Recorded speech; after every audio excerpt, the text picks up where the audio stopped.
Number 5. The Dark Watchers. California is oft considered one of the most beautiful states. It's got gorgeous mountains, lush beaches, sunny days. It's practically a paradise. But behind sun-streaked sands at the peaks of the Santa Lucia Mountains lies a dark secret. A mysterious group of shadowy beings watching over the people below. The locals call them Los Vigilantes Oscuros. Los Vigilantes Oscuros, or the Dark Watchers, were first reported during the 18th century by Spanish settlers who arrived there. The stories would describe these tall, featureless specters that would appear for a moment, serving as a warning before someone's imminent disappearance. It was the last thing you'd ever see. Now, these creatures towered over mortals and looked human enough, but were anything but. They stood 10 to 12 feet tall and were said to be draped in cloaks or capes and wore large brimmed hats like that of a witch. Folklore and oral stories describe these creatures as sternly observing, watching over on high, and seemingly only pursuing those who disturb them. But it is said that those who approach these figures vanish into oblivion, never seen again, not even leaving behind a footprint. So what are they? With hundreds of years worth of reports and sightings, surely someone must have some guess as to what scary shadow people are watching you in the mountains. Now, the prevailing and admittedly kind of dull theory is that the Dark Watchers are a symptom of pareidolia, a very common psychological phenomenon in which the human brain attempts to seek out patterns that it recognizes in something weird. It's why our brain often fills in strange details in the sky. If we see something up there, we can see a flying saucer kind of because we want it to be a flying saucer, you know? Our brain fills in the details we think we see. Encounters of Dark Watchers could just be the shadows of swaying trees or creatures darting about in the night and tired eyes mistaking it for something else. But this video is about unsolved paranormal mysteries, and it's more likely this might be a paranormal phenomenon for which there is no comfortable scientific or reasonable explanation. These creatures through the veil exist in a way I just can't understand. So perhaps it's best for now that we follow their example, and you know what? We just watch. We just observe, we take nothing but photos, we leave footprints, I think that's how it goes. And we keep watching Top 5 Scary. The shadow people told me to say that. It's actually crazy, the shadow people also told me that their one wish is they want for you guys out there to like and comment and subscribe and hit that little bell to make sure you get all the videos that we put out. It's weird that they were so specific with their orders, but that's I'm just relaying what they told us. So keep on watching Top 5 Scary, but do all that subscribing business at the end of this video, because otherwise you're gonna miss the rest of the California mysteries I got for you. Number 4. The Ghost of Hollywood. The Hollywood sign is probably one of the most iconic landmarks on the West Coast. Instantly you see that and you know you're in La La Land. But did you know it might be haunted by the spirit of a Hollywood starlet who took her life years ago? Beneath the monument to Tinseltown's glitz and glamour lies a dark secret that perhaps would be better left buried. Peg Entwistle was a young actress and a Hollywood hopeful who had a dream, like many before her, to come to Hollywood and become a household name, making it big on the silver screen. She had a small career on Broadway and then traveled to California to make it in the pictures and landed a role in a picture 13 Women. Now, by the time the film had premiered to test audiences, her role was cut almost entirely down to 12 women, causing her to fall into a depression. The film released and was neither a commercial or critical hit. Despondent, Entwistle thought there was no hope for her. On September 16th, 1932, she left her home to climb the Hollywood sign and cast herself off of the H to the hiking trail below. Now, since then, hikers and visitors to Hollywood's famous landmark have reported strange occurrences around the tourist spot. Hikers claim they can smell strange perfume in the air, thought to be Peggy's favorite. Joggers sometimes claim they see an ethereal woman in 1930s with a sad expression walking down the trail. That could also just be Lana Del Rey though. One park ranger, John Arbogast, claims he sees her almost nightly whenever it's too foggy. Sees her sitting, brooding, forever trapped in the place she could never make her dreams happen. This does give me an idea though, maybe a little way to solve everybody's problems. Maybe somebody makes a movie about the ghost and the Hollywood sign, and then instead of blowing your budget on special effects, you ask her to play the ghost. She gets to star in a big movie. You get to make a movie about ghosts. She might pass on. Everybody wins. Win, win, win, win, win. Just make sure if you make that movie, I produce that, okay? So keep me in the credits. At number 3, A858. This made its way onto the internet in 2011, and it's one of Reddit's most puzzling subreddits. So basically this page is dedicated to long and confusing codes that are written in a hexadecimal. This numerical notation system is used in computer programs. So many people have tried to solve these codes, even teaming up with others to try and figure them out. The A858 used to post daily, and very few of their posts have actually been deciphered. But when someone does manage to crack the code, it's usually a random phrase or something else pretty trivial that's being revealed. world. The meanings of these codes and their purposes in the first place is still a mystery to this day. Maybe the answer lies in one of the uncrackable codes. Coming in at number 2, the Plague Doctor video. So yeah, this video is very strange and altogether creepy. It first appeared online in May of 2015. Basically, the video is of this person in a plague doctor's mask, and they are doing some strange movements in an abandoned building. There's some Morse code going on, an odd static tone, and some jump cuts of other videos spliced in. The whole point of this video is unclear, but it's creepy nonetheless. This video is titled 011011101110101, etc. Yeah, it goes on for a while. This binary code translates to Muert, which in Spanish means death. Of course, there's a thread devoted to figuring out exactly what's going on in this video, and they revealed that the video apparently contains the coordinates to the White House, some chess moves, disturbing images depicting violence against women, and other random threatening messages. The source of this video is unknown, as the posters claim no connection to the video and maintain that they did not create the video. So yeah, no one knows the point of this video, but nonetheless, it's pretty creepy. Alright, and before we jump into our number 1 spot, I just want to remind you guys to please show us some love by giving this video a big thumbs up and subscribing to our channel. And once again, stay tuned until the end of the video as I will be answering your questions. And if you would like to be featured in an upcoming video, then make sure you leave those questions below. And in at number 1, Anonymous. Yes, this is definitely one that needed to be on this list. We've all heard about this group, but if for some reason you are unfamiliar with them, Anonymous was founded in 2003, and it's a group made up of self-proclaimed hacktivists who have basically become a household name over the past several years. This group's goal is to go online and attack governments, government institutions, government agencies, corporations, and the Church of Scientology. The people of this group say that they have a greater good purpose behind their attacks. Most of their attacks took place in 2011 and 2015. They will usually flood websites, forcing them to shut down. The group is also skilled when it comes to finding something their target is sensitive about and using that to their advantage. They recently declared war on ISIS, they flooded its associated websites with porn and shut down many pages for good. What's even crazier is the anonymous members have been able to keep their identities a secret even after all of these years. The police and government have tried to find out who the members of this group are since they first came out, and still 15 years later they have no idea. Coming in our number 5 spot, the Devil's Footprints. On February 8th in 1855, a mysterious footprint shaped as a hoof appeared overnight after a heavy snowfall in southern Devon. According to reports, these footprints stretched over 100 miles. They also somehow went through solid walls and haystacks, appearing on the other side as if there was no barrier. The footprints were always 8.5 inches apart and had 1 foot going in front of the other. This suggested that it was from a creature that was bipedal rather than a creature that walked on all fours. Some suggest that these footprints belong to the devil who is roaming the countryside looking for sinners. In at number 4, the Bouet Islands. Deep in the South Atlantic, the Bouvet Island has been described as one of the most isolated places on Earth. The nearest landmass to it is Antarctica, which is more than 1,700 kilometers south. No one has ever inhabited this island, and since plant life is unsustainable, it's unlikely anyone ever will. Yet in 1964, when a British expedition arrived from South Africa, they actually discovered an abandoned lifeboat in a lagoon on the island. Close by the boat, they found oars, wood, a drum, and a copper tank. But the strange part, there was absolutely no trace of any passengers. The boat had no identifiable marks, and therefore it couldn't be tracked back to any nation or shipping company, which was a requirement for boats or lifeboats back in the day.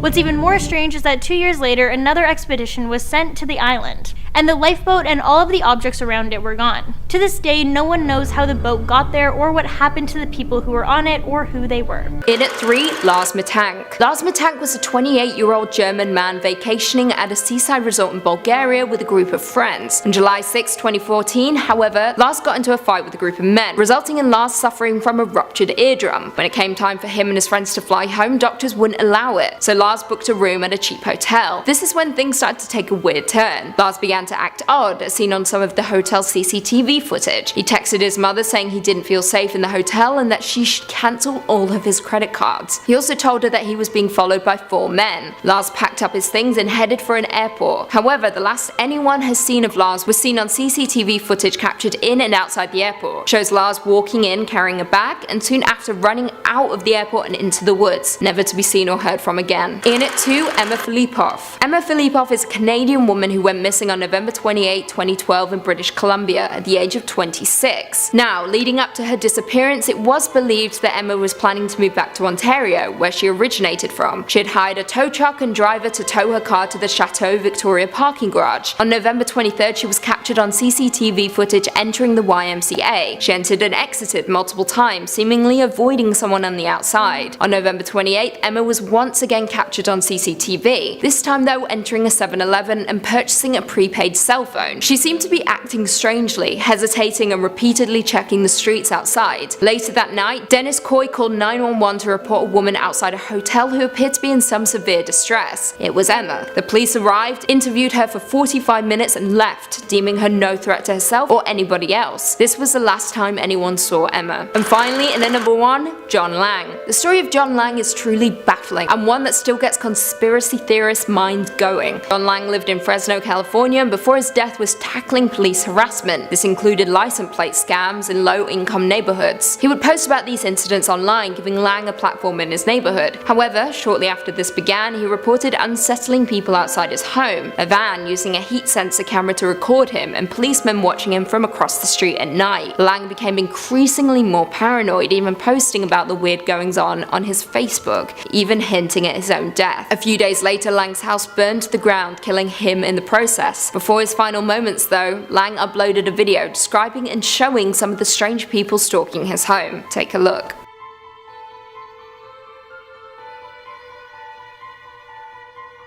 Number 5. The Ghost Bride of Galvez. To Texans, it's no secret that Hotel Galvez is haunted. The Grand Galvez, as it's known now, first opened its doors in 1911, and since then has been said to be home to all manner of haunting, but the most retold story is that of Audra, the Ghost Bride of Galvez. Audra was a 25-year-old bride-to-be getting married there. Her betrothed was a young sailor who would frequently leave her on her lonesome while he was out on a voyage. During the periods where the sea would separate the two lovers, Audra would rent out room 501, climb out the ladder to the rooftop, and wait on the rooftop turret with love in her heart for her sweetheart to return. Now, one day during a catastrophic storm, Audra was told that her fiance's ship capsized, and overcome with grief, Audra took her own life on the roof of the hotel. Tragically, as if this wasn't sad enough, her groom would arrive a few days later, eager to surprise and re-encounter his bride as he'd survived the capsizing. And although he was never able to be with her physically again, if you believe the stories, she might still linger around the premises. Visitors claim that Audra frequents the 5th floor, and in particular, her spirit tends to hang around the matrimonial suite and room 501. Some claim they hear random doors slamming, or strong currents of chills, flickering lights, the usual who's who of a ghost haunting a hotel. Other stories tell of seeing a candle lit on the rooftop, wondering if it's the ghost of Audra still waiting for her beloved to come back to her. The attendants at the Galvez claim that there's difficulties making electronic keys for room 501, since they're prone to malfunction frequently. Visitors to the Galvez go out specifically looking for Audra now, hoping to catch a glimpse of the spirit. If you ever go to Texas, be sure to check it out if you're brave enough. And if you're looking for more freaky stories, true crime, ghosts, cryptids, basically the whole 9 yards, Top 5 Scary has all of that and then some. So click on that bell and click on through and subscribe and find something to scream at.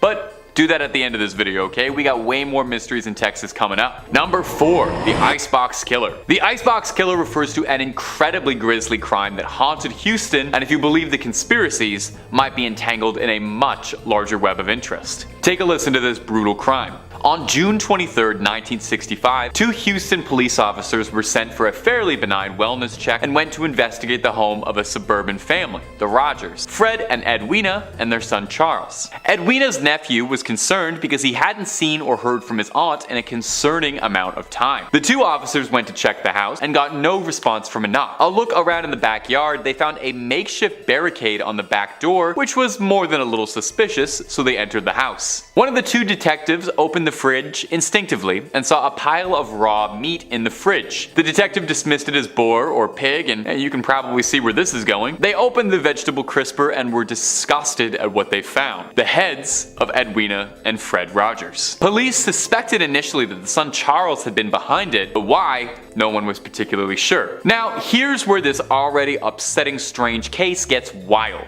There are allegations that Charles Rogers was present the day of the JFK assassination, and some allege he was one of the 3 tramps photographed with police escort by Dealey Plaza. The conspiracy alleges that Charles Rogers, who was a former Marine and served in the Office of Naval Intelligence, was involved somehow in the larger assassination plot, and the claim is that somehow his parents discovered his involvement with the conspiracy and he had to silence them and flee. A bold claim, but Charles Rogers was never found. No proof of a body, despite being declared dead. Now, did he vanish? Or was he himself silenced to tie up a loose knot as part of something infinitely larger than himself? We may never truly have the answers for this one. Number 3.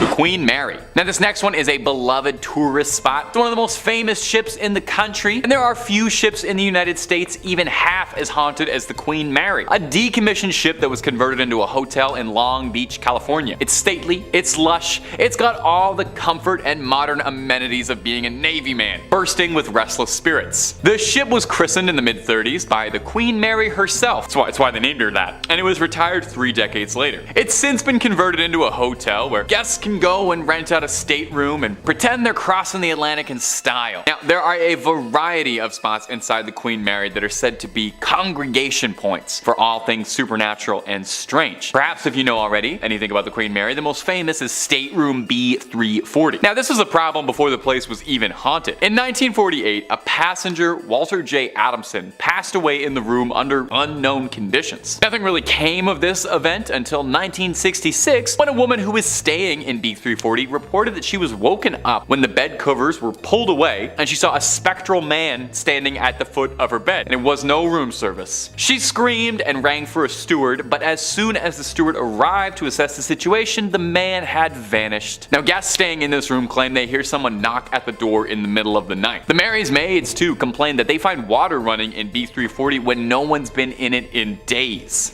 People have reported all kinds of ghosts around the pool as well. There's a woman in an old wedding gown people say they see, a young boy in a suit, a cloud of steam appearing out of nowhere, and then a girl in a blue and white dress who disappears in an instant, or maybe it's a gold and black dress, I'm not sure. Whatever the case, there's so many ghosts up in the Queen Mary, it's definitely worth checking out if you've got an EMF reader in your suitcase when you're going to California. Number 2. Griffith Park. Now, if you're a real avid cinephile, a student of the silver screen, perhaps you'd recognize Griffith Park for its use in a ton of Hollywood productions. The sprawling, rugged, mountainous set is home to a lot more than memorabilia for Hollywood. It's also said to be home to spirits and haunted by a century-old curse. It's said to have started all the way back in 1863, when Donna Petronilla, the niece of land baron Don Antonio Feliz, was cut out of her will. She was spurned and placed a hex on his land and cursed him for this indignation. She vowed that the land would never turn a profit for him, and that as long as he lived there, he would suffer misfortune until his untimely death, and anyone who was stupid enough to own the land afterward would get the same treatment. Now, local historians say the man who negotiated the ranch's rights was slain in a saloon duel, and the land's new owner was fatally struck by bandits in Mexico, so not looking good. A wealthy industrialist would end up buying up 4,000 acres of the land in the 1880s, but he ended up donating the land to the city of LA after strife and all sorts of malfeasances were causing problems with his ownership. He ended up striking his wife in a rampage. Now, she survived, but he went to prison for 2 years and passed away almost immediately after his release. Pretty suspicious, pretty strange. The landowners all died in rags, their reputation tarnished, and now that it's LA property, Griffith Park wasn't making anyone particularly rich. Was Donna Petronilla's curse that effective, or just a series of sheer coincidences? There are some who say Donna still watches over the land, ensuring her vengeance is carried out forever. Some visitors to Griffith Park claim that they see her spirit haunting the ground. Her vengeful ghost is said to appear as a lady in an all-white dress who materializes before locals for a moment. And number 1, Mount Shasta. Standing nearly 15,000 feet in the air, Mount Shasta is a beautiful peak. And, if you believe the legends, it could be home to some of the strangest thing in the entire country. Really, just about every conspiracy theory out there has been leveled to this mountain at one point. We got UFO sightings, strange disappearances, paranormal hauntings, a lost city, lizard people. If there is a conspiracy about something strange happening in California, the odds are good it'll eventually reach Mount Shasta. It's even true of GTA 5. You look up Mount Iliad, there's so many weird mysteries going on there. Virtual, real, it's everywhere. The history of mystery at the history of mystery. That rolls off the tongue beauty. The history of mystery. I'm gonna say that that like 12 times, sorry editor. The history of mystery at Shasta goes back pretty far to the indigenous roots of the area. For the indigenous groups there, the mountain is a sacred place, sharing the territories of the Shasta, Wintu, Achimawai, Atsagewi, and Modoc, who all date their lineage back to when the mountain still erupted. Oh, it was a volcano. I kind of slid that under the door, but this thing used to like shoot lava. To the Modoc people, the mountain is home to the Gamakmak, the creator in their stories, and where the original bones of the Modoc people were first placed. Some observers still bring offerings to the mountain and to the old gods who are thought to reside over there. Tales of mythical creatures like Sasquatch are fairly common around the area and have been for years too, but like I said, that is just the tip of all the weirdness that's going on out here. One of the more interesting mysteries, and definitely the one I find most interesting, come out of Shasta is that of a lost city. There are some who speak of Lemuria, a theorized continent believed to have sunk over the Indian or Pacific Ocean. Theorists claim that some people survived this catastrophe and now the Lemurians live below Mount Shasta, presumably waiting until they can come and take over the earth, or maybe they're just chilling with advanced technology, who's to say. This is where the lizard people come in, because there are people who believe that the Lemurians are actually the fabled lizard people. They live under Mount Shasta and this is where they come to have meetings about what rap stars they're going to endorse to control the Illuminati. Of course, there's also the claims of UFO sightings. One particular flying saucer seen in February 2020 made rounds when a cloud in the sky looked exactly like a flying saucer, copying Jordan Peele's Nope. Officials denied it as just a lenticular cloud, but hey, take a look and decide for yourself because it's definitely odd. So Mount Shasta, nothing but a good trail to hike up, or is it a home to a series of mysteries, bubbling and bursting, just waiting to erupt? Coming in our number 5 spot, NASA hack. Back in 2002, a man named Gary McKinnon was doing some research on the existence of aliens. You know, as one does. But McKinnon took things a little too far when he decided to hack into NASA to try to look up the information that they had on this subject. Because, as we all know, there's so many theories that NASA knows aliens exist, but they're trying to convince people that that's not the case. Yeah, so many conspiracy theories. When trying to get into the computer, McKinnon found a remote desktop connection that had no password protecting it. So obviously he did a little digging. There he found an image of some sort of flying aircraft, but it didn't look like any aircraft he had ever seen before. When the NASA employees noticed what he saw, his access was cut off. So yeah, pretty obvious that NASA didn't want whatever he saw to be seen by the public. Authorities apparently wanted to throw him in jail, claiming that he destroyed government computers and caused a lot of damage. But apparently these accusations were never proven and McKinnon was allowed to go free. And at number 4, Web Driver Torso. This YouTube page hit the internet in September of 2013. On this account, a video was uploaded every minute of every day, and they would last exactly 11 seconds each. Then towards the end, there were a few that lasted 25 minutes. The videos would be filled with red and blue rectangles and a strange beeping sound. Originally, people had no clue what these videos meant or why so many of them were being posted. One conspiracy theorist linked them to number stations, used during the Cold War for communicating with spies. But then in 2014, Google revealed that this was actually a quality test account. But many people aren't buying this. For one thing, it took them a whole year to say this. Yeah, I'm not so sure about that one. Also, many people are saying that these videos must serve a darker purpose. Number 3. UFO sighting. In December 29, 1980, Betty Cash saw something on the outskirts of Houston near Dayton that would change the course of her life forever, as she made a close encounter of the third kind. She was driving her friend Vicki Landrum and Landrum's grandson home one night at 9 p.m. when the three of them noticed a bright light in the sky. Betty Cash described it like this: "We didn't know what it was, but we knew there was something that was lighting up the sky. We all began to feel heat, and all of a sudden Vicki screamed for me to stop. When I stopped, I went forward and her handprint was embedded in the dash of the car, and I thought, well, I've got to see what this is. So I got out, I walked towards the front of the car, and I stood there looking up, trying to figure out what this object was. Then a diamond-shaped object appeared with flames shooting out. The heat was tremendous. When I reached for the door handle, the door was so hot I couldn't even begin to open it. The only thing I was thinking was, are we gonna get out of here alive? And then seemingly as soon as it appeared, it disappeared, and Landrum stated that moments later, a large squadron of black helicopters soared over the area." Huh.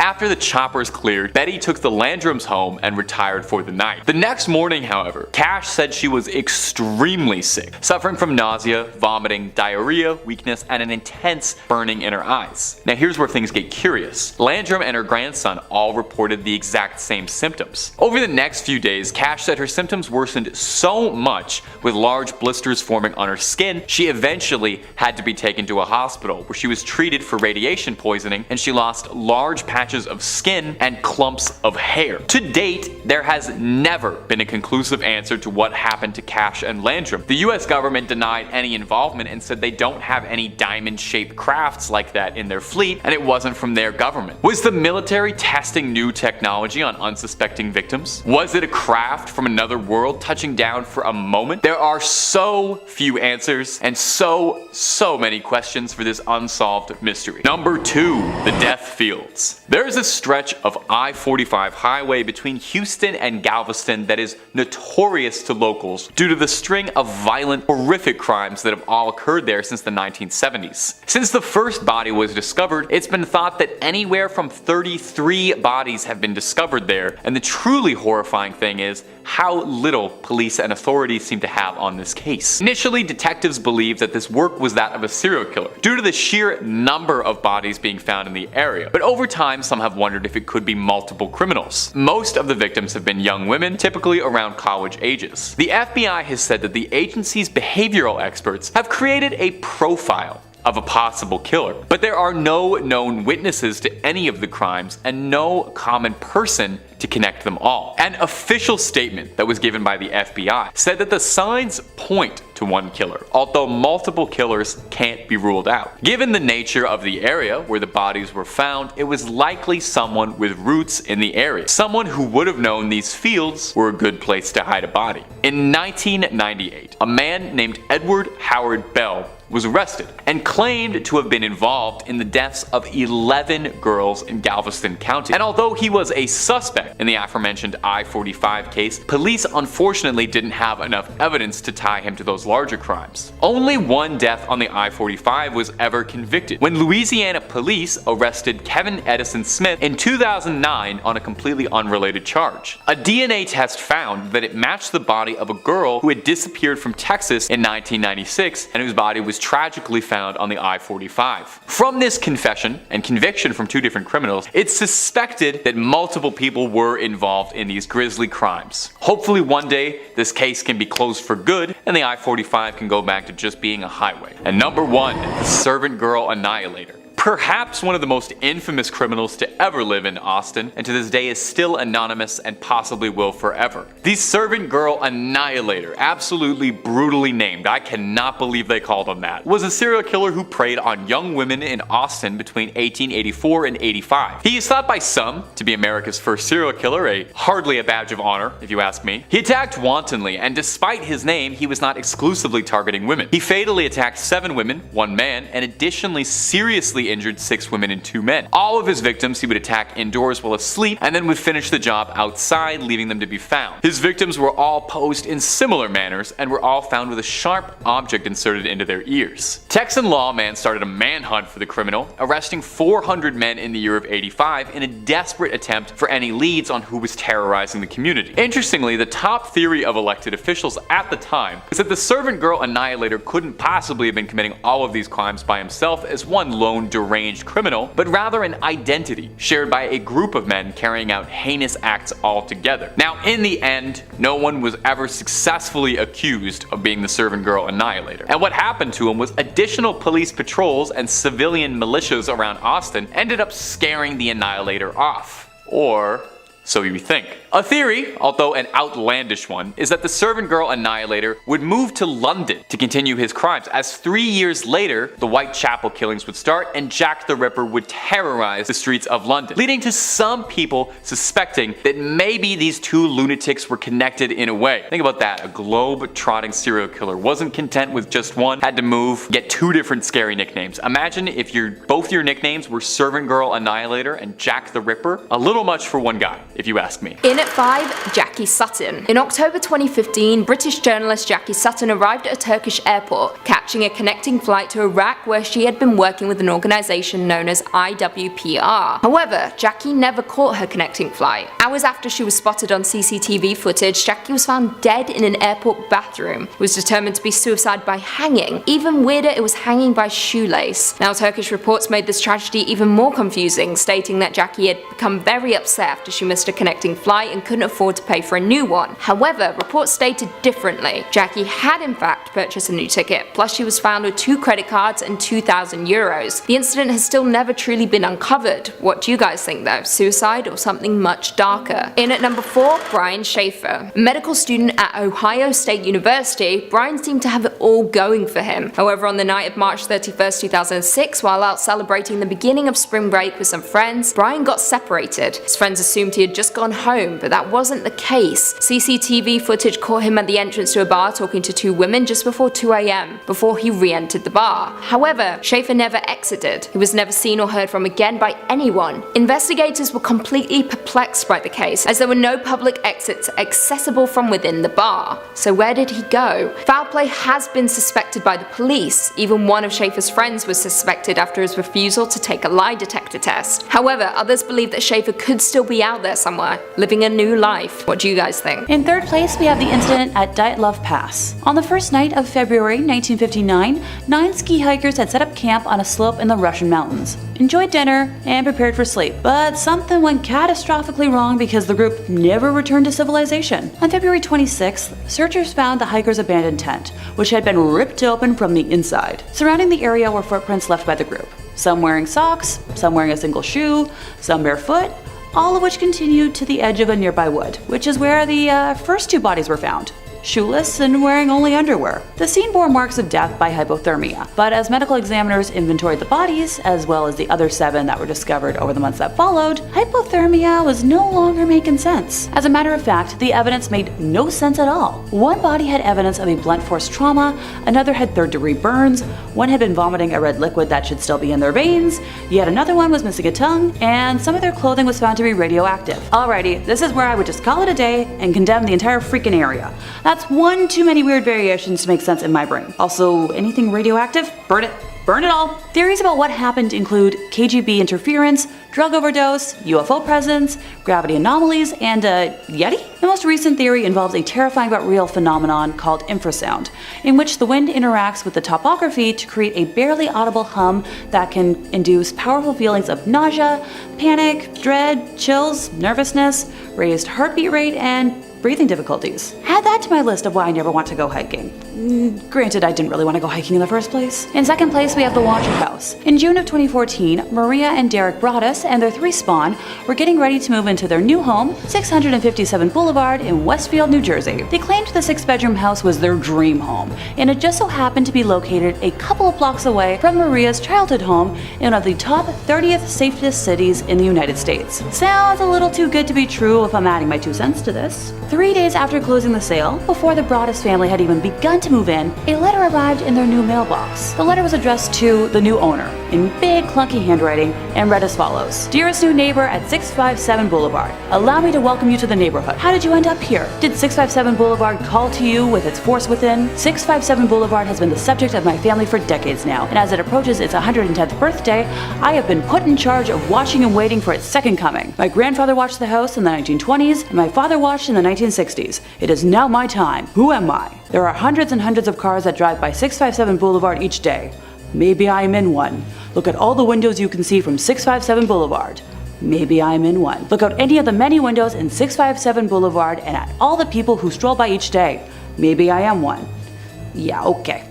The letter also mentioned specifics about the Broaddus family, talking about the offspring and that the unknown author had seen them, stating that, so far I think there are 3 that I've counted. Do you need to fill the house with the young I requested? Better for me. Was your old house too small for the growing family? Or was agreed to bring me yours? Once I know their names, I will call them and draw them to me. Yeah, okay. Pardon the narrator voice, I just like to differentiate. At the bottom of the letter, the author used a cursive font to sign The Watcher. Okay, this is where I wish I had a red flag to start waving around, so just imagine it in my hand. Okie dokie? After receiving the letter, the Broaddus family reached out to the previous family who had sold them the house, John and Andrea Woods.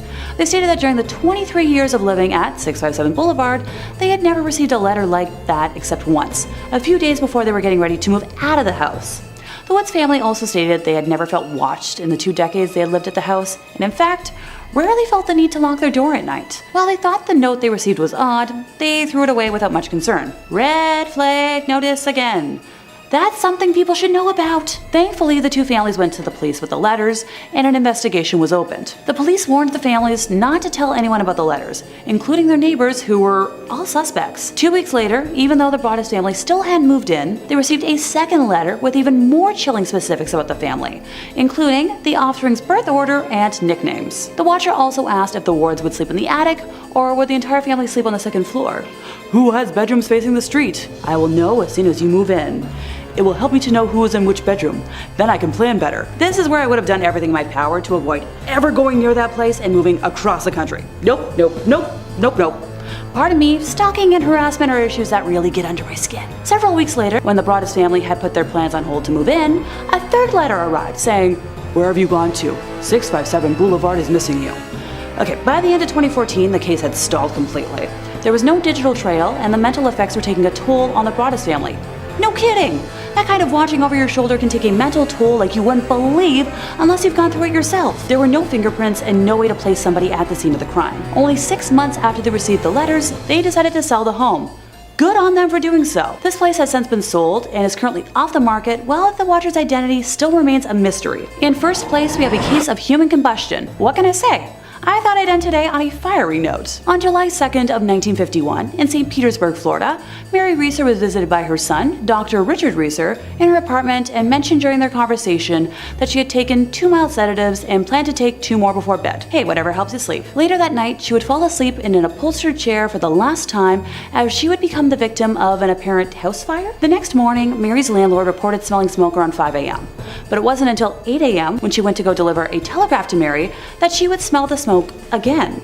She discovered soot in the hallway, and the doorknob leading to Mary's apartment was too hot to grab, so she enlisted the help of nearby house painters to get into the apartment. What they found inside said apartment was truly horrifying. Mary's skull was reportedly shrunk to the size of a cup, and parts of her spine also remained. Her left foot was found still in its black satin slipper with the skin unburned, but the rest of her remains had been, completely cremated. What makes this case even more odd, because that wasn't odd enough, was the environment of her surroundings. Fun science fact for everyone: in order for a body to be cremated, the body must burn at 3,000 degrees Fahrenheit for 3 to 4 hours. But somehow the surrounding area of Mary's chair and the rest of her apartment were relatively unaffected. The walls had no burn marks and showed no signs of scorching or burned paint. Light switches were melted, but outlets were still completely functional. Candlesticks had melted, but their wicks stood upright. And a stack of newspapers close to the chair was, undamaged. You know, the easily flammable thing. Mary's neighbors were also unaware of the fire. Look, I can write off a list of things that wouldn't faze me from a neighbor at this point in my life, but the smell of smoke is definitely something I would be freaking out about. The FBI eventually came up with some form of cover-up, but I'm not gonna waste anyone's time with that since it doesn't make any sense. Kicking off at number 5, the tomb of Antony and Cleopatra. Now, the legendary Roman politician and general Marcus Antonius, alongside his kindred spirit Cleopatra, may well be the most notorious lovers in the history of our civilization, and although mountains upon mountains of literature have been written about their star-crossed fate, the real mystery of Antony and Cleopatra came after they had both slipped from this mortal coil. Now, if you know anything about the Roman conquest of Egypt, you'll know that around 30 BC, Mark Antony and Cleopatra were not in the Romans' best books, and a general known as Octavian had waged a long and bloody campaign to bring Cleopatra's reign to an end, which he ultimately won. But sadly for us, that's where the trail runs cold, with no leads as to the two lovers' final resting place. One of the greatest unsolved mysteries in antiquity is the exact location of the final burial place of Antony and Cleopatra, but according to several ancient historians, Tonius and Plutarch to name a few, it was recorded that Octavian had permitted the two to be buried together, as their surviving children were taken back to Rome to be raised as Roman citizens. There are several leads that their tomb was located somewhere west of Alexandria, but numerous excavations throughout history have proven fruitless. However, they did come close, and between 2008 and 2009, reports of the prestigious Egyptologist Zahi Hawass having found evidence of their fated tomb came to light. Although no concrete evidence has been unearthed, relics and memorial coins of the lovers have been found in small ceremonial tombs, perhaps pointing toward Cleopatra's and Antony's tomb being somewhere in the vicinity. The excavation continues, but whoever stumbles upon the tomb of Antony and Cleopatra will unearth one of history's greatest mysteries. Next up at number 4, the Sack of Baltimore. And now I love this particular entry, partly for its many layers and potential implications, but mainly for the fact that it's a swashbuckling tale of chaos and carnage that seemingly came out of nowhere. On June 20th, 1631, a small village named Baltimore in West Cork of Ireland was randomly and viciously attacked by pirates. Not just any pirates though, but pirates from the Barbary coast of North Africa, which at the time was synonymous with the Ottoman Empire. Now, if you couldn't tell,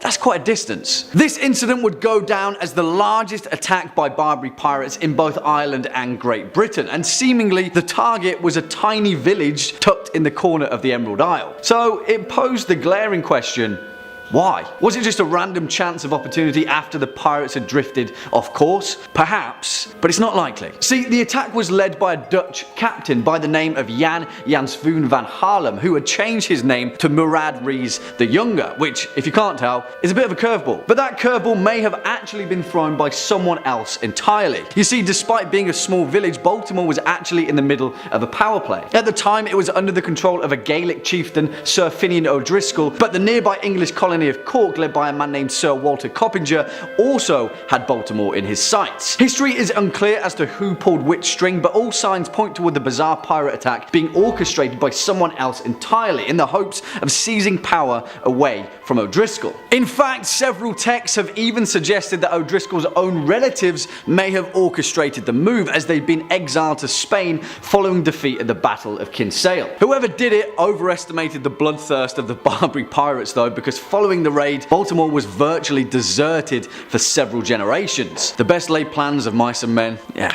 you know what they say. At number 3, D.B. Cooper. In 1971, the day before Thanksgiving, a man claiming to be Dan Cooper boarded Flight 305 in Portland bound for Seattle. While in the air, he opened his briefcase and showed a bomb to a flight attendant, then he proceeded to hijack the plane. The plane then landed in Seattle. Once on the ground, he demanded $200,000 in cash, 4 parachutes, and food. Once he got what he requested, he released the passengers, and he, along with the pilots and flight attendant, took off from Seattle with the marked bills. About 45 minutes after takeoff, they were over Portland and Cooper jumped into the night. Then 9 years later, in 1980, just north of Portland, by the Columbian River, a young boy was digging a fire pit and uncovered 3 bundles of cash. These bills matched the marked serial numbers of the bills that were given to Cooper. That was the last bit of evidence to ever be found about this case, and still to this day, no one knows his true identity or what happened to him. This is one of the greatest unsolved mysteries in FBI history. And nothing has been said for years, but just a few months ago, back in January of this year, a startling claim was made to the media that D.B. Cooper was actually a former CIA operative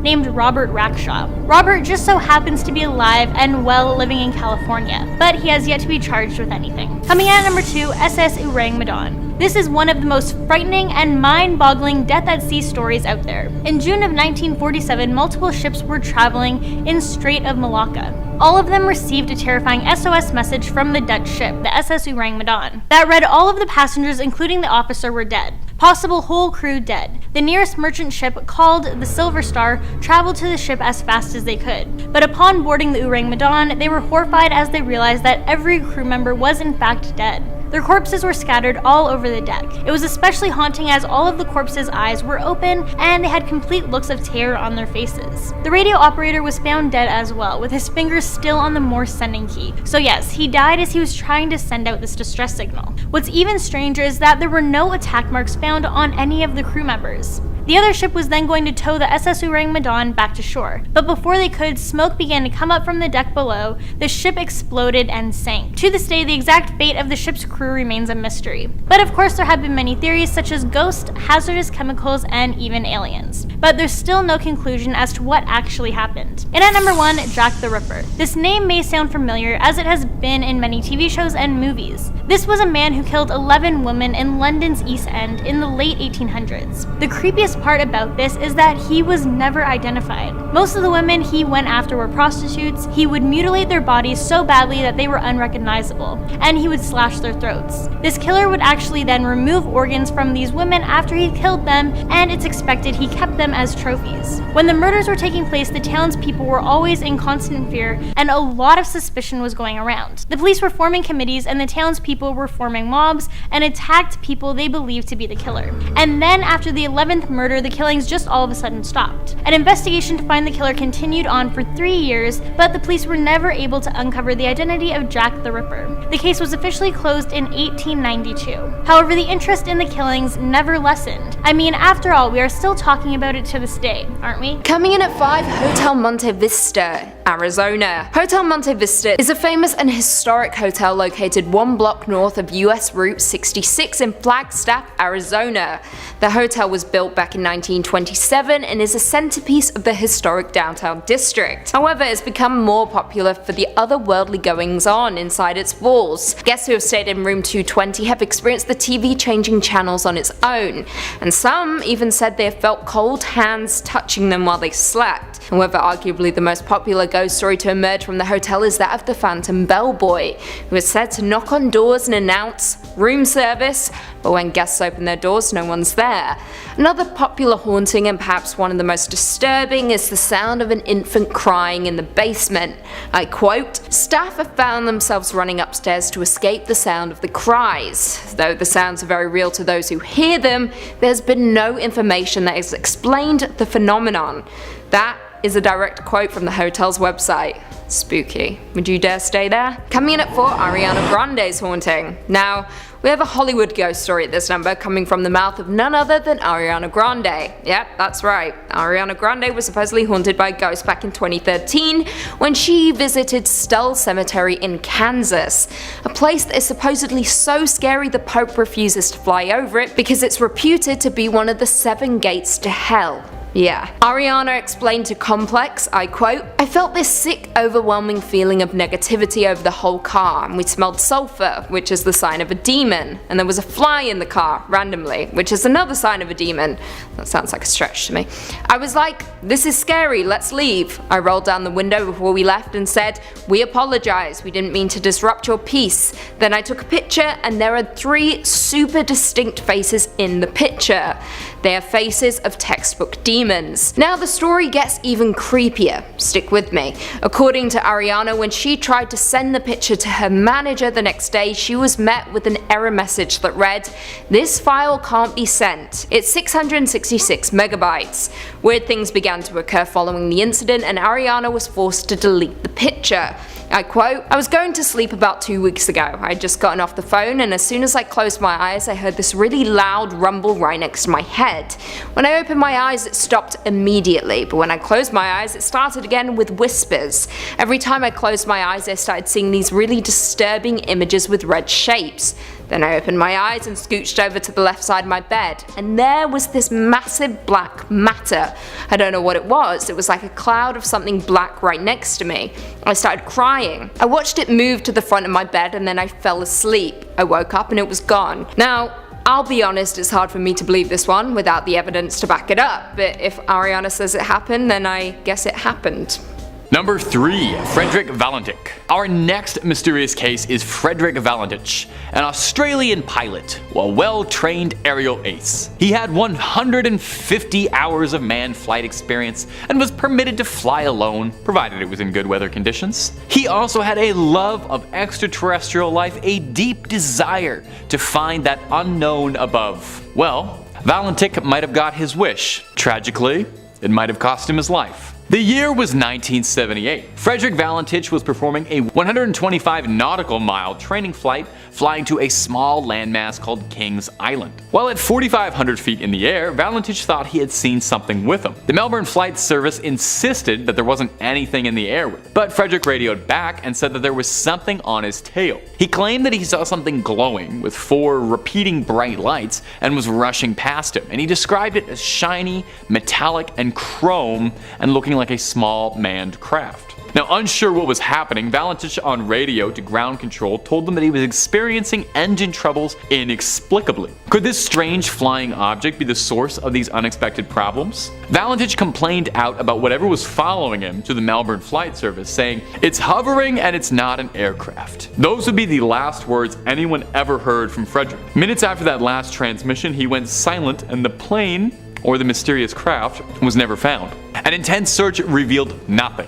No sign of the man. The only lead was a local farmer alleging that the day Frederick disappeared, he saw what looked like a civilian aircraft seemingly fused with what looked like a saucer. The farmer told authorities he was worried about being dismissed as a crackpot, so he didn't tell anyone what he saw that day. What do you think? Should he have checked his eyes better? Or was he perhaps the last person to see the remnant of Frederick Valentine before he was carried off into who knows what? Number 2, Michael Rockefeller. When Michael Rockefeller was born, he was born with a silver spoon to a lineage of millionaires in the late 1930s. His great-grandfather, one John Rockefeller, is one of the richest men to have ever lived. The Rockefellers had hoped that Michael would follow them in the family business. Michael, however, had other ideas and wanted to use his millions of dollars to goof off and take it easy, which is what most of us would, I think. Michael had wanderlust in his heart and a deep interest in anthropology, specifically focused on Nigerian, Mayan, and Aztec cultures. Michael's father sat on a board of a museum in New York where Michael would discover this passion, hoping to one day open a collection of indigenous art in New York. After some discussions with the Dutch Museum of Ethnology, terrible name, Michael had decided he would set out to the massive island off the coast of Australia, at the time known as Dutch New Guinea.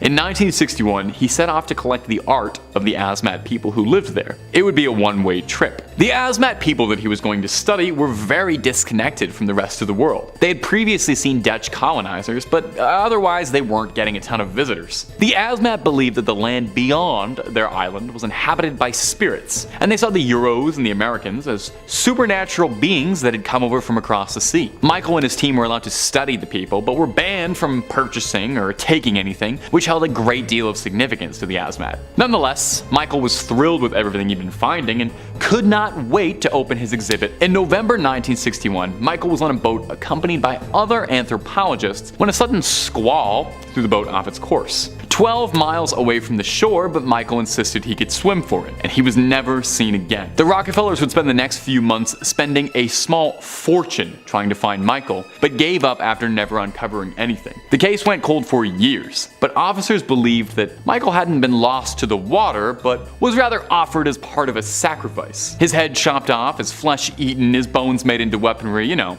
Fun stuff. An investigator, one Carl Hoffman, uncovered this while filming the Asmat people. He saw a group of men acting out a scene, miming the act of, removing someone's head from the rest of their neck and attacking them with spears. Now, we can't really find this footage, but through interpretation and translation was a stern warning to the other villagers that Hoffman reported. Pop your ears open and take a listen. Don't you tell this story to any other man. I hope you remember it and you must keep this for us. I hope this is for you and you only. Don't talk to anyone, to other people, or another village. If people question you, don't answer. Don't talk to them because the story is only for you. If you tell it to them, you'll die. Or any other village because the story is only for us. I probably shouldn't have shared it just then, now. Maybe just scrub that. Number 1, Lars Maten.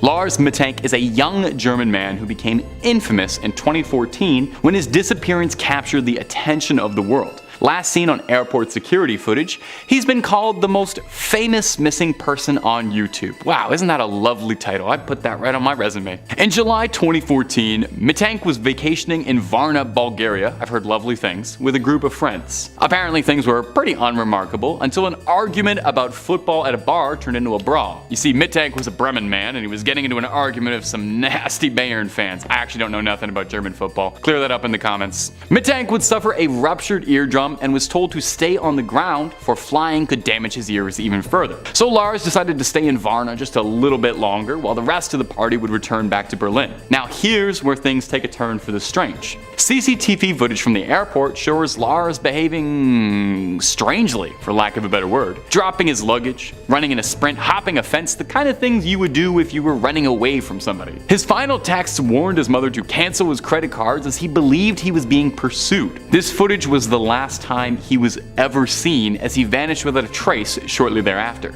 Both German and Bulgarian authorities launched investigations, but nobody found anything. Hospital records turned up nothing, and outside of a few disconnected sightings of alleged hitchhikers which could have matched descriptions, nothing was ever outright confirmed. So what happened? What happened? There are theories. Some speculate perhaps that the medication he was prescribed was causing a psychological breakdown, combined with the paranoia of being attacked and reeling from the attack earlier in the week. The doctor who prescribed that medication, though, noted he never even filed the prescription, and the doctor was perplexed and concerned with the seemingly causeless change of behavior. In 5th place, we have the unexplained Phoenix Lights. On March 13th of 1997, which just so happens to be the year I was born, a string of 5 lights in a V formation appeared in the sky above Phoenix, Arizona. The National UFO Reporting Center reported that the first call about the lights came in at around 8:16 p.m. from a retired police officer in Paulden, which is about 2 hours north of Phoenix. After that, the National UFO Reporting Center began to receive a slew of calls from south of Paulden, suggesting that the lights were moving in a southeastern direction. There are more than 700 witnesses who saw the lights, including pilots, police officers, and military officials, who lit up the National UFO Reporting Center's switchboard, demanding explanations, and rightfully so. Most of the witnesses described the lights as part of a singular massive craft that made no noise. Around 10 p.m., a second set of as many as, 9 lights appeared in the sky. A laser printer technician named Dana Valentine claimed to have witnessed the craft from his yard in Phoenix, saying that he could see the outline of the mass behind the lights and was certain what he saw was technology unknown to mankind. Air traffic controllers could not see the lights on the radar, despite seeing them in the sky with their own eyes. Frances Barwood, the Phoenix City Councilwoman who launched an investigation into the event, said that out of the over 700 witnesses, 700 that she interviewed, the government never interviewed even one. This is once again where I'm giving the US government some well-deserved side-eye. How do you not interview a single witness out of 700? That is way too many people for this to not be credible. And once again, like I've said many times before here, so many witnesses happen to be credible air personnel. I'm sensing a pattern of behavior here, and not a good one. In 4th place, we have a case of reincarnation. In the 1940s, Florence and John Pollock were married, and in 1946, after having 2 sons, they welcomed their first daughter, who was named Joanna. In 1951, Florence gave birth to another baby girl named Jacqueline. Despite their age differences, the 2 girls had an extremely close bond. Joanna liked to take care of Jacqueline and saw herself as the ultimate big sister. Since her mother was busy running the family's grocery delivery business, Joanna saw herself as a second mother to her little sister. They enjoyed playing dress up and pretending, and generally enjoyed being around each other. Thank goodness, because parentification is often more traumatizing than beneficial. Eerily, Joanna would always state that she would never grow up to become a lady, that she would remain young forever. No one took her seriously and chalked it up to a very creative imagination. Kinda like how I've always had. On May 7th of 1957, mid-single digits-year-old Jacqueline and double-digits-year-old Joanna were walking to church with a neighborhood boy, as they often did. While they were walking, a car came up behind them and it hit them going at an incredibly high speed, killing all 3. The Pollock sisters died instantly, and the boy they were with died from his injuries at the hospital. The woman who was driving the car had just lost her wards in a custody battle and was feeling angry and upset and was actually trying to take her own life. While learning about her ward's deaths, Florence fell into a deep depression that lasted a very long time. John, on the other hand, had the spiritual belief that the girls were in heaven, or that they'd be reincarnated. He said he would have dreams about the girls, and also felt some sort of presence in their bedroom. He claimed that every time he would go in there, he felt like he wasn't alone, like they were watching over him. Now, John apparently always had a fascination with reincarnation and would pray to God to bring his daughters back. Okay. Florence, on the other hand, was a very strict Catholic and never toyed with any of John's notions about reincarnation. This put such a strain on their relationship that they almost got a divorce. However, somehow, they stayed together and got pregnant again. Congrats, I guess. From the beginning of the pregnancy, John thought that there were 2 babies, despite the doctor only claiming one. However, John kept insisting that there were two, and the doctor was proven wrong on the day that the twins Jillian and Jennifer were born on October 4th of 1958. Twins never ran in the family, and Florence never felt like she had two fetuses growing inside of her. Eerily, the newborn twins had the exact same birthmarks that Joanna and Jacqueline had, and Florence started to seriously consider her husband's beliefs as more than just nonsense. When the twins were old enough to talk, they began identifying and requesting toys that had belonged to their sisters, who had passed on, and would point out landmarks that only Joanna and Jacqueline would have known, like the school they attended. They would sometimes panic upon seeing cars and knew about street safety without either of their parents telling them about it. The story of the Pollock sisters made its way to Dr. Ian Stevenson, a psychologist who studied reincarnation. After studying thousands of reincarnation cases, Dr. Stevenson wrote a book telling of 14 cases he believed to have been real, including that of the Pollock sisters. Reincarnation is such a wild thing to think about. Personally, I don't know if I'd want to start all over with all the current knowledge and trauma that I have and then add more. I think I'd rather just be wiped clear and restart. Nah.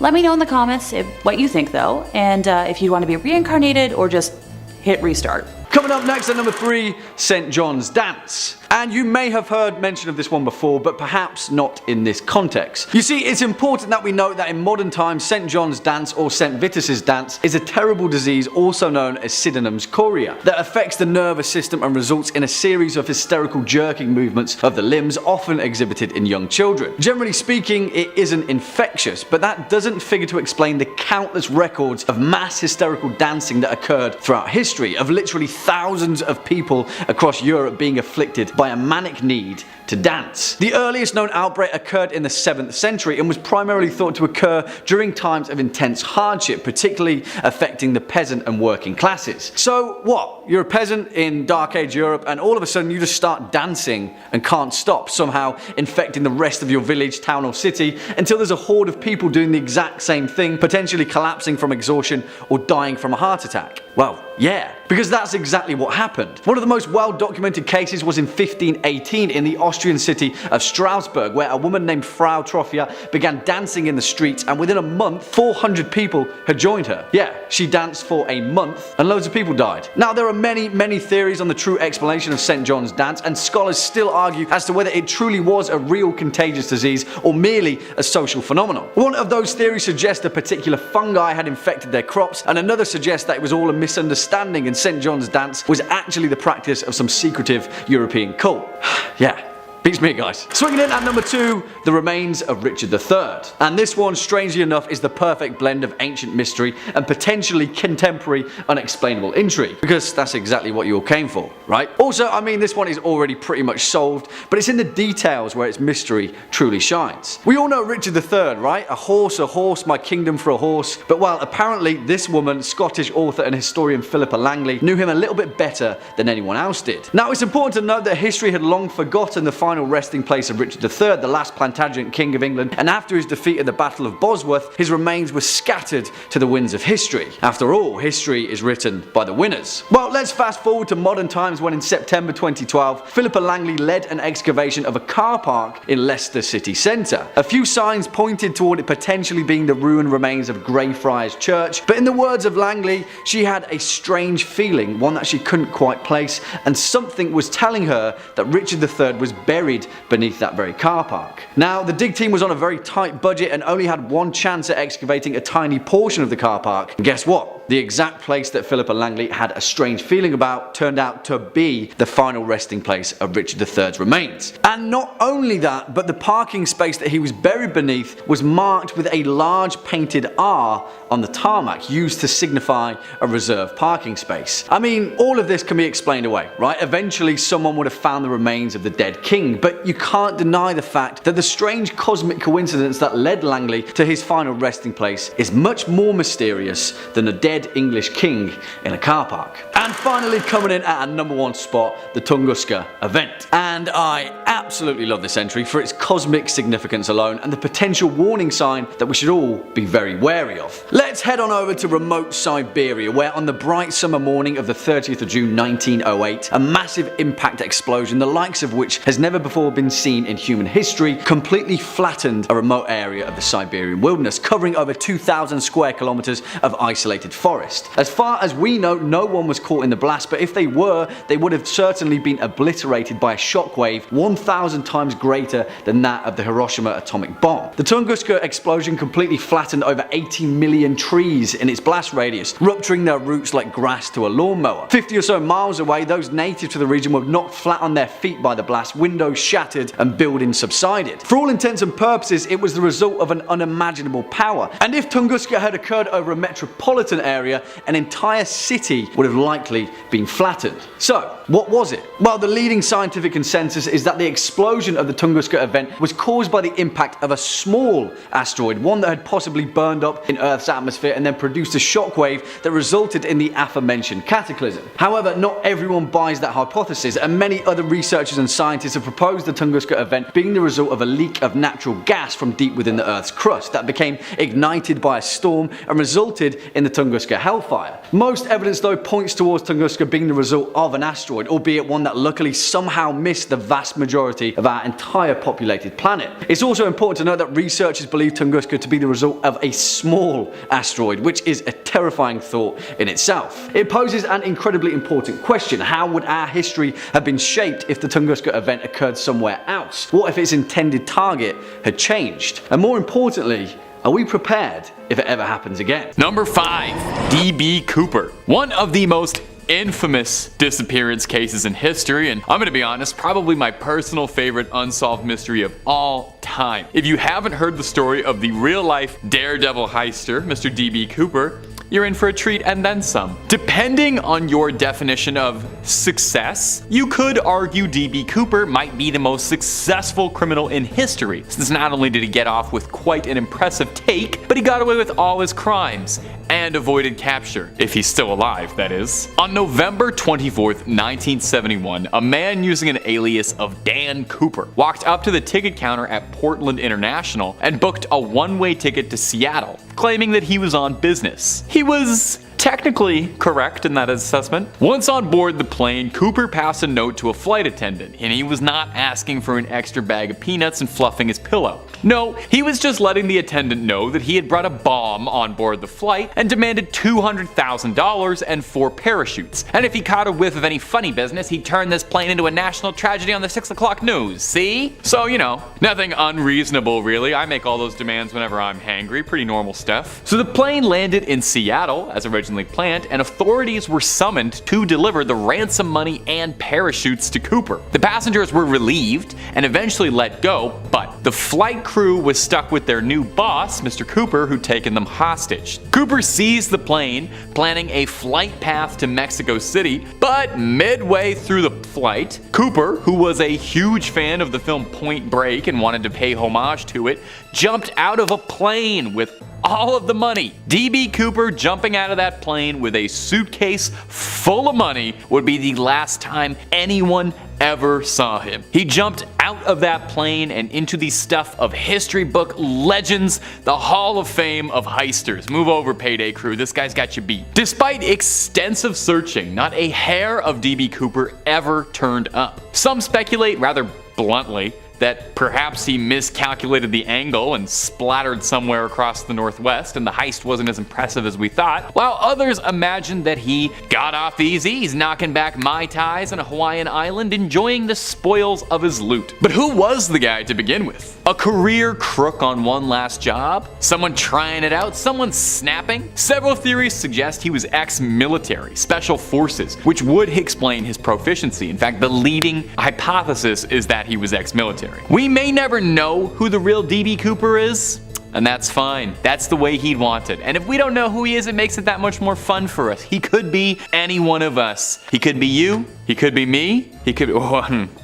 I'll stop talking there. And if you're looking for more scary videos and strange stories out there, we've got all of that and then some. If you can think it up, we've probably done a video or two on it. We've got quite the catalog. So click on through, hit subscribe, and please tickle that little bell and make sure you don't miss a single scream. But would you kindly do that at the end of this video? Because I got 4 more missing persons cases ready for you now. Number 4, the Mary Celeste. Our next mysterious case is a bit of an outlier, a little bit of a cheat. I know. It's not just one person going missing, it's an entire ship How does that happen? December 1872, the captain of the Mary Celeste, one Benjamin Briggs, cast off to New York to travel to Italy for unknown reasons, but probably for the tomatoes. The ship was kept to a rather tight crew. A staff of 8, plus Briggs's wife and daughter, were enough to man the vessel. The voyage seemed like it went pretty well until another vessel, the Delgradia, came into contact with the Celeste and were chilled at what they'd found when they recovered the ship drifting aimlessly. As rescuers boarded the ship, they were greeted with a maritime mystery to forever haunt them. The ship seemed to be in perfect working order, no signs of damage or distress. Had it not been found freely floating,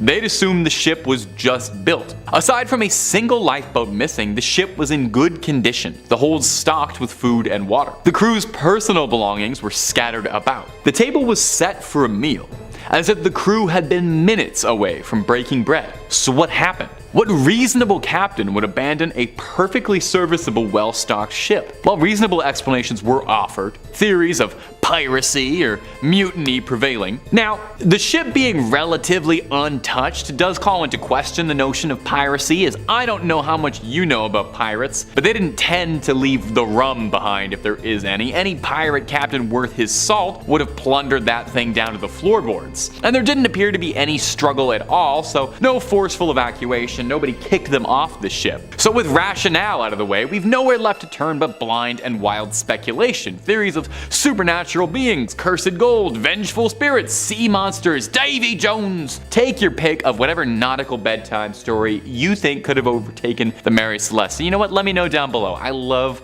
pirate ghost stories more than anything. Perhaps it was a bit of sea madness? Cabin fever? Maybe it's whatever happened to those two guys in the lighthouse happened to them here? No matter how you slice it, the vanishing of the Mary Celeste is a head scratcher of a mystery. More lost souls to the darkness that lurks below the ocean's water. Wary yourselves against the whispers that echo the seas, for the spirits of the Mary Celeste may still be watching, eager to claim another. In at 3, Villa de Vecchi. Just east of Lake Como in the forested mountains of Cortanova lies a house that is said to be haunted, nicknamed the Red House, Ghost Mansion and Casa della Stray, built between 1854 to 1857 as the summer residence of Count Felix de Vecchi. However, as most creepy stories go, a few short years after its completion, the house witnessed an inexplicable string of tragedies that would forever haunt its walls. First, architect Alessandro Sodoli died a year before the villa was completed, and many would later speculate his death was the first omen. The family moved in nonetheless, and during the spring and summer months they led an idyllic and, well, brief existence. Sometime in 1862 things took a turn when the Count returned home to find his wife brutally murdered and daughter missing. He then put on a lengthy and sadly unsuccessful search for his daughter before committing suicide that same year. The villa was then passed on to Felix's brother Diego, who continued to live on the estate with his family until World War II, after which time they vacated for good. The house bounced around various owners and renters for a while until being left permanently uninhabited by the 1960s. Naturally, elements have taken over the home, but the large majority of damage has been done by humans. Graffiti covers the walls and almost everything in the house has been vandalized. However, its rumors of hauntings, ritualistic orgies and sacrifices is what leaves the home unoccupied. Spookier still, in 2002 an avalanche wiped out all of the surrounding homes in the area, all except the Villa de Vecchi. Now, although trespassers always return, they always leave with hauntings to report. In at 2, Los Feliz Murder Mansion. During the mid-20th century, the Los Feliz Mansion was a seemingly happy home, for a short time that is. It housed Dr. Harold Perelson and his family until the horrific night of December 6, 1959. It was on that night that Harold struck his wife to death with a hammer, severely beating his daughter, then ended his own life using a concoction of water, acid and tranquilizer pills. Now, for the next 50 years, the murder mansion would remain completely untouched and uninhabited by anyone. 1 year after the horrific events, the home was sold to a couple, Emily and Julian Enriquez, who only used the mansion as a storage unit. Imagine being that rich. Lucky for some. Neighbours recall seeing the couple bringing boxes to the house but never staying the night. Jump forward to 1994 and Rudy Enriquez inherited the house and, like his parents, refused to stay overnight. Local residents have shared their stories of the tragic mansion, some claiming through grimy windows you can see a 1950s style television television set, a Christmas tree, and supposedly neatly wrapped gifts. The furniture is rumored to be covered in a thick layer of dust, and the living room remains the exact same as it was that one December night back in 1959. Now, although no one has been formally invited into the home, that hasn't stopped trespassers from having picnics in the garden, with many alleging that the house is haunted, with one trespasser stating that she was bitten by a black widow spider upon trying to break in. No one knows what prompted Dr. Perelson to murder his wife and commit suicide, with some speculating financial woes, while others have dug up old unconfirmed rumours of Dr. Perelson having been secretly hospitalised. Jump forward to 2019, what remains is an even larger mystery in a haunted home that no one can enter. And finally, coming in at number 1, Jean Harlow's house. Los Angeles seems to be the hub for paranormal activity, or perhaps it's because it's the hub for movies and everyone is a storyteller. We'll never know. Anyway, in LA you can find this Bavarian-style home in Beverly Hills, which has a truly gruesome history. In 1932 it was home to Jean Harlow and her abusive husband Paul Byrne for about 2 months before he shot himself in the head while standing in front of the mirror. Their butler discovered him and called MGM instead of the police. So of course there were a ton of rumours that it wasn't suicide, and in turn a cover-up. Prime suspect was Byrne's ex-girlfriend, a suspicion that was exasperated by her jumping off a boat a couple days after. Following the death, Jean moved out of the home but died at the age of 26 only a few years later. However, it gets creepier. In 1963, celebrity hairstylist Jay Sebring bought the home and lived there with Sharon Tate until she left him for Roman Polanski. They were still friends even up until they were both murdered by Charles Manson's cult. However, when Jay and Sharon lived in the Harlow house, Sharon reportedly told several friends of some strange goings on within the home. An example being once when she was sleeping in the master bedroom, she saw a creepy little man, with some of her friends stating that she believed it was the ghost of Paul Byrne. According to sources, she was so freaked out when she saw the ghost that she ran out of the room and then saw a hanging shadowy corpse with its throat slit in the hallway, which resembles quite closely how Sharon Tate was murdered. Spooky. Number 5. The Pyramids and the Sphinx. Famed for giving out riddles to passers-by and would-be kings and keeping even more secrets for itself, the Sphinx and the Great Pyramids of Giza aren't just one of the best tourist destinations in the world, they're a source of never-ending speculation. Were they crafted by aliens? Are there hidden secrets lying within the Sphinx that we don't know about? Almost certainly. Let's dissect them a bit. So the Sphinx, if you haven't heard of it, this is your first time hearing about it. It's one of the 7 wonders of the world or something, but this might be the first time. It's a massive limestone statue with a lion's body, and let's be real, it's a nice one at that.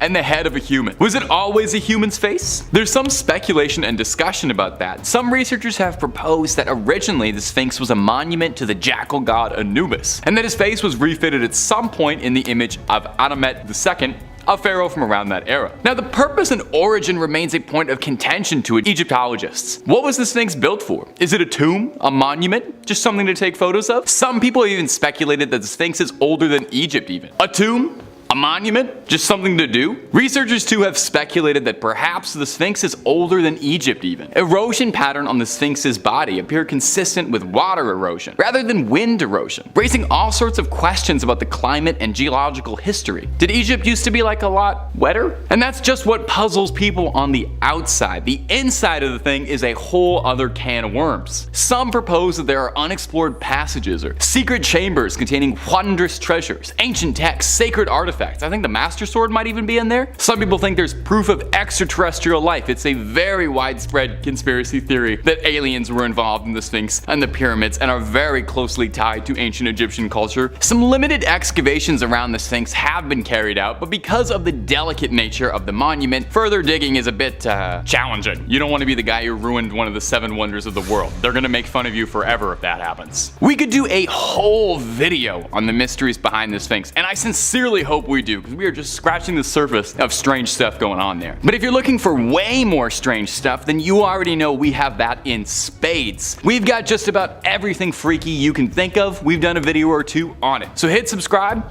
Please hit that little bell as well so you make sure to get our videos up to date. Don't miss a single scream, but do do that at the end of this video because I got 4 more unsolved mysteries for you coming up right now. Number 4, the Voynich manuscript. The manuscript is one of my personal favorite unsolved mysteries out there, just for how sheer little we know about it. We have nothing. It's kind of a choose your own adventure for mysteries. Is it aliens? Demons? A really convoluted historical prank? If you don't know, the Voynich manuscript is a strange document written in a handwritten text filled with bizarre illustrations. No one's been able to make sense of it, primarily because it's written in a language that has never been seen elsewhere in human history. It was named after Wilfrid Voynich, the Polish antiquarian who purchased it in 1912, although its ownership has passed through many hands. So what was it written for, and by who? These are the questions we've been asking, and we're probably going to keep asking over and over. The manuscript is about 240 pages, containing illustrations of plants, astronomical diagrams, humanoid figures, and other strange objects. Despite countless attempts by cryptographers, no one's been able to crack the code just yet. Some speculation has been made that it could be a biology textbook in an encoded language. Some people think it could be the scrawlings of a brilliant alchemist, magic and spell casting we couldn't possibly hope to understand. Some say it's from a forgotten civilization, while others have said maybe it's all just a load of nonsense and is just made by someone who had too much time on their hands and a vengeance against historians who wanted to prank them for centuries. The book is thought to have come from anywhere between the 15th century and the 17th century. We don't even know when this thing was written. Like I said, we know next to nothing about it. Now, if you're feeling clever and inspired, you can find a PDF of the Voynich manuscript as a free download pretty easily. Who knows? You might be the one to finally crack this case. But hey, don't be frustrated if you end up falling down a conspiracy rabbit hole many before you have tried. I looked through a few of these pages and it took me 30 seconds before I was looking like Charlie from Always Sunny at the conspiracy wall, all that red tape and stuff. Coming in at 3, please stop moving the kitchen table.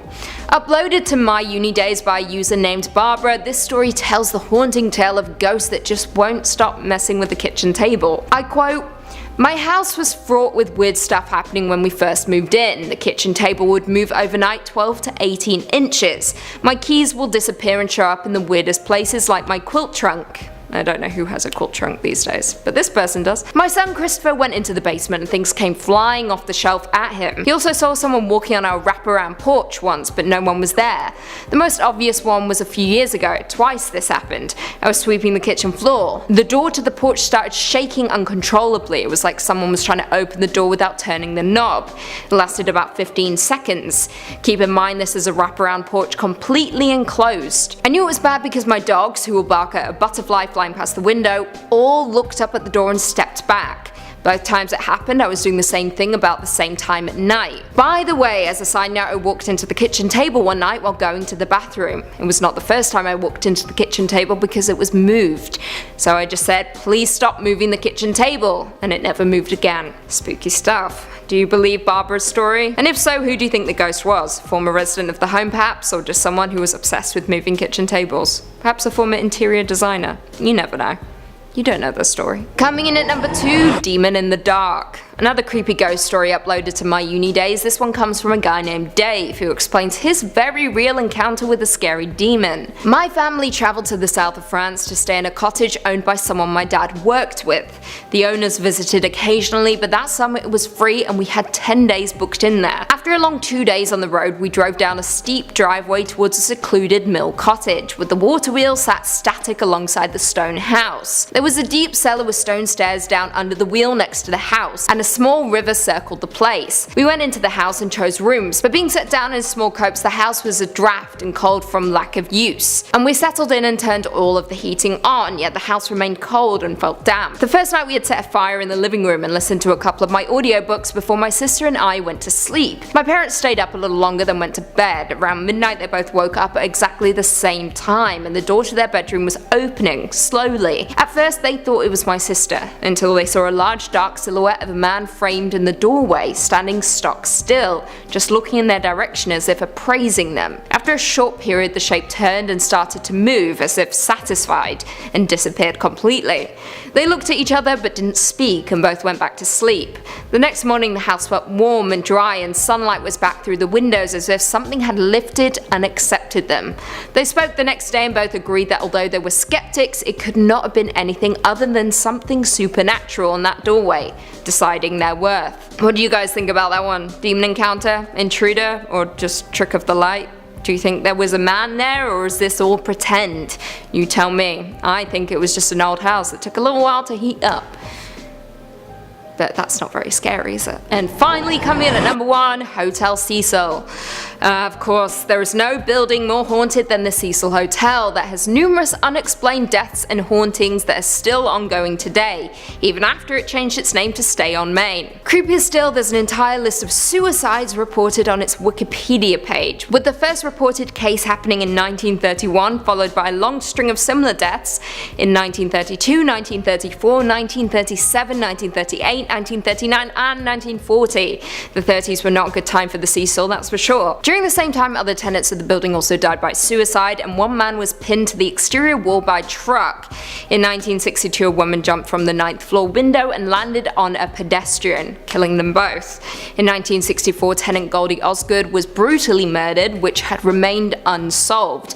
And of course, one of the most famous cases is that of Elisa Lam, a 21-year-old traveller who was found dead in the rooftop water tank of the hotel after guests began to complain of a funky taste. Now, with this number, it isn't so much the ghosts themselves that are the unsolved haunting, but the hotel itself, which seems to curse anyone who stays in it or near it. In at 5, Dear David. On August 7th, 2017, Adam Ellis took to Twitter to tell his terrifying encounter with a ghost named David. It began on a Monday, I quote, "So my apartment is currently being haunted by the ghost of a dead child and he's trying to kill me. He started appearing in dreams, but I think he's crossed over into the real world now. The first time I saw him, I was experiencing sleep paralysis and saw a child sitting in the green rocking chair at the foot of my bed. He had a huge misshapen head that was dented on one side. For a while he just stared at me, but then he got out of the chair and started shambling towards the bed. I couldn't move because I was paralysed. Right before he reached my bed, I woke up screaming. I had another dream a few nights later where I was in a library and a girl came up to me and said, 'You've seen Dear David, haven't you?' I was like, 'Who?' And she said, 'Dear David, you saw him.' She continued, 'He's dead. He only appears at midnight and you can ask him 2 questions if you said Dear David first.' Then she added, 'But never try to ask him a 3rd question, or he'll kill you.' I was very shaken. Having 2 dreams about the same thing is pretty weird. Anyway, a couple weeks passed without incident, then David came back in another dream. Same situation, I was in bed and he was sitting in the rocking chair near the window, staring at me. In the dream I say, 'Dear David, how did you die?' He mumbles, 'An accident in a store.' I say, 'Dear David, what happened in the store?' He groans. 'A shelf was pushed on my head.' I'm frozen with fear. I ask, 'Who pushed the shelf?' David doesn't answer. I realise that I've asked a 3rd question, which I'm not supposed to do. At that point, I wake up absolutely terrified. The next couple of days I Google deaths in the city, but can't find anything about a kid named David dying in a store. Even try different names, Daniel, Dylan, Devon, nothing. A few weeks go by without incident. Sort of randomly, the apartment above mine is vacated, and I have the opportunity to move into it. It's a larger apartment, so I'm thrilled. Another month or 2 goes by, and I sort of forget about Dear David. I think he lost track of me because I moved upstairs. But lately something strange is happening. For the last 4 nights my cats gather at the front door at exactly midnight and just stare at it, almost like something is on the other side. And that's where I am right now. Dear David found me, I think. I don't know what to do. I'll keep you updated. And that he did. Dear David continued for over a year. The story is long but so terrifying, and I wish I could read the entire thing out, but that would take hours and everyone would hate me. But we'll link it below. In at 4, Full Heart, Wet Hands. Now this story was submitted to the website My Uni Days by author Alex, who says, I quote, "So, I used to live at this address." They blacked it out. "The houses were built to house the people building the railway in Derby in the 1800s. I only found this out after I left the house, thankfully.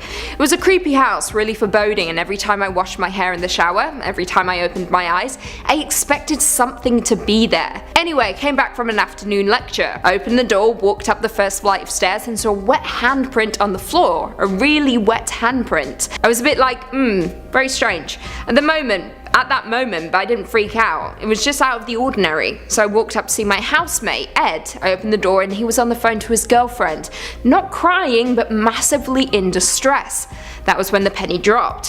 He then told me that as he was walking up the stairs earlier carrying a glass of water, he felt something cold go through him, almost a push, causing him to drop the water. He picked up the glass and ran up the stairs to his room. The water falling out the glass had created a handprint on the floor. Literally a handprint. Every digit was in proportion. I did freak out at this moment as I'd put the 2 and 2 together. I told everyone to get out of the house, which we did, but then sheepishly returned after a FIFA session around another friend's house. It was genuinely terrifying. Might not sound it, but it was. And all true. If someone offered me $50 to go back and spend the night there by myself, despite the fact that I lived there for a year without almost no incident, I wouldn't. There was something there that didn't want 6 college guys there. This is truly terrifying, and I likely would have done the same thing. Run. Something was clearly lingering in the home that wasn't at ease. Now the handprint has the potential of making, but the sensation of a person pushing you, now that is something else entirely. No thank you.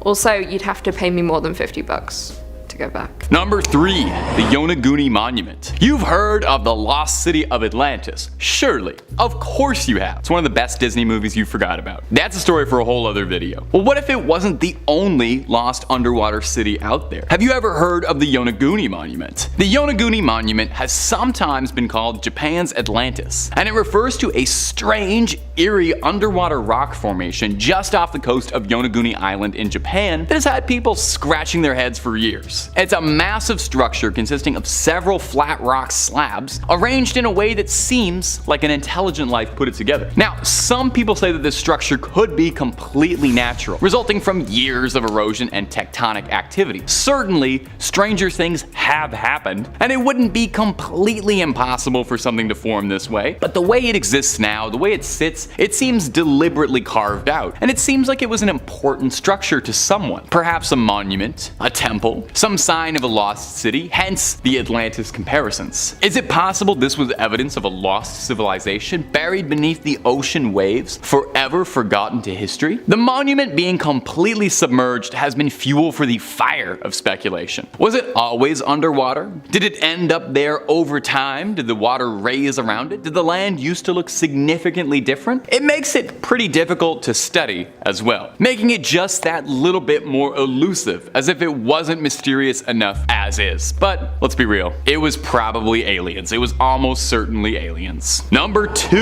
the Bermuda Triangle. The Bermuda Triangle. Now there's an exquisite ancient mystery, one of the certified classics, something that's eluded us for years and will probably continue to do so. It's been referred to before as the Devil's Triangle, and it's host to all manner of mysterious incidents and unexplained phenomena. One of the more infamous incidents linked to the Bermuda Triangle is the disappearance of Flight 19 in December 1945. 5 Navy bombers vanished during a routine training mission alongside 14 crew members. Gone.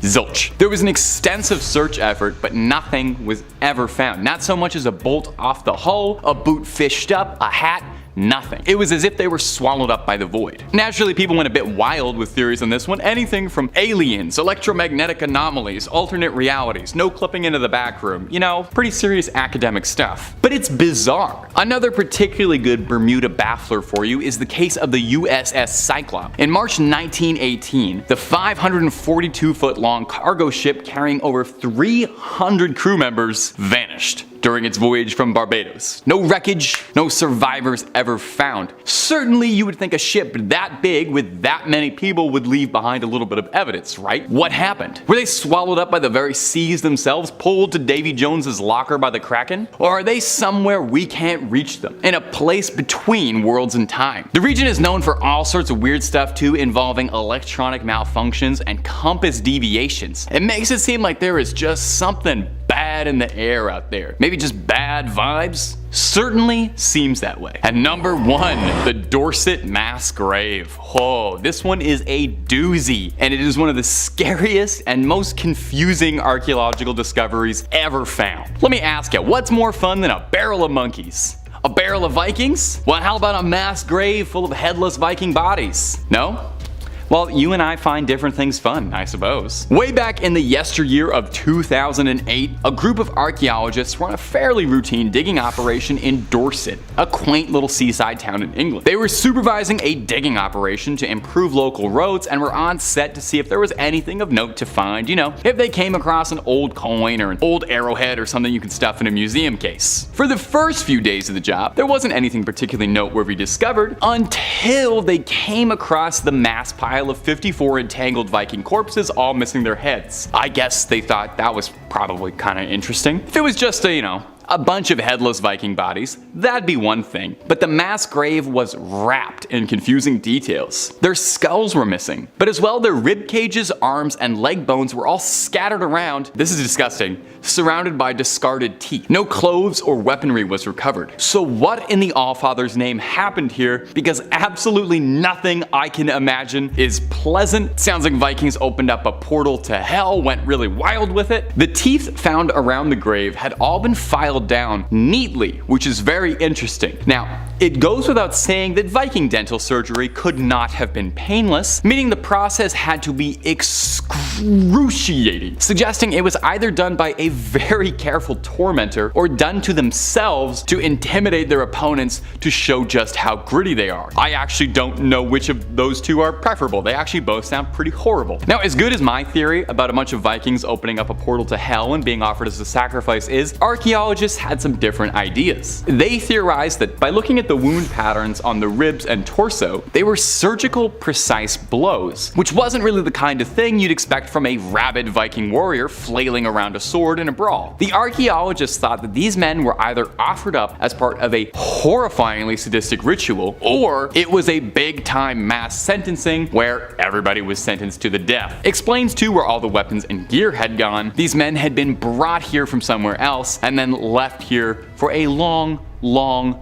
time. We might never know the truth behind the Dorset mass grave, and I'm gonna be honest, that might be fine with me. Some secrets are better left buried. Anyone else feel though that all those Viking skeletons, that might be like the world's most terrifying puzzle to put all that together? Morbid thought, and that's something to end the video on.